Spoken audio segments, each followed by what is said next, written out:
आज और एक रविवार और एक जर्नी। तो आज मैं जा रहा हूँ भूमापुरा। हमारे घर से करीबन 15 किलोमीटर एक हनुमान जी का मंदिर है, तो अभी मैं वहाँ पे जा रहा हूँ। तो आज सिर्फ मंदिर ही एक्सप्लोर नहीं करना है, आज पुराना जिगरी दोस्त भी आ रहा है, तो फिर उसको भी मिलना है। A few moments later. तो अभी हम ऑलमोस्ट नज़दीक है हनुमान जी मंदिर से, रोकड़िया हनुमान मंदिर। ખેડાથી ભૂમાપુરા મારો રસ્તો ખરાબ છે તો બી હું જલ્દી આવી ગયો, પણ હજુ આપણા યાજ્ઞિક આવે છે અમદાવાદના નરોડાથી ભૂમાપુરા આવે છે અને એને સમથિંગ 26 કિલોમીટર, પણ રસ્તા સારા, અને મારે 22 કિલોમીટર, પણ રસ્તા ખરાબ છે તો બી હું પહેલો આવી ગયો. મને યાજ્ઞિકભાઈ મોટા ઉપડે કહેતા હતા, ભાઈ તું નહીં પહોંચે પહેલાં તો હું પહોંચી જઈશ. હું 1 કલાકનો એને બેઠો, પણ યાજ્ઞિકભાઈ હજુ દેખાતા નહીં.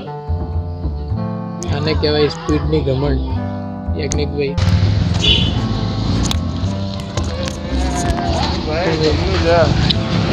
અંદર જઈ આવી, તારે જઈ આવવું હોય તો તારે 5 મિનિટ નહીં લાગે.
કૂદી જાય સીધા.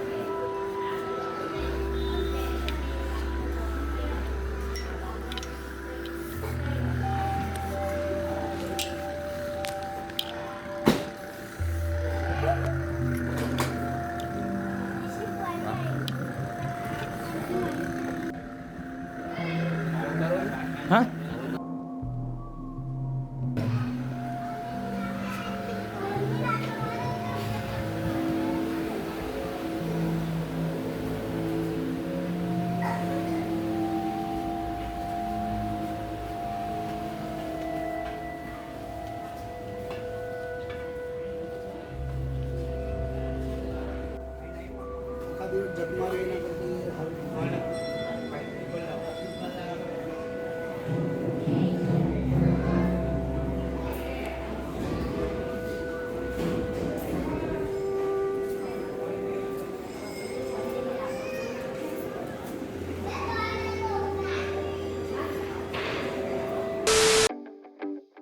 બસ પછી થોડો નાસ્તો અને ઘણી બધી વાતો હતી એ કરી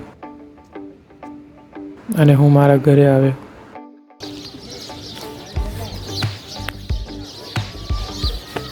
સો ભૂમાપુરા ફરવા માટે સારી જગ્યા છે, પણ જો તમારે ફોટોગ્રાફી કરવી હશે તો પછી ભૂમાપુરામાં નહીં થાય. ભૂમાપુરા જે હું અત્યારે ગયો તો હનુમાનજીનું મંદિર ત્યાં, જો તમે હનુમાનજીના ભક્ત છો અને જો તમે આજુબાજુ જેમ કે અમદાવાદ અથવા ખેડાથી છો તો પછી તમારે જવાય. અને હજુ તો ઉત્તરાયણની વાર છે શાયદ, પણ હા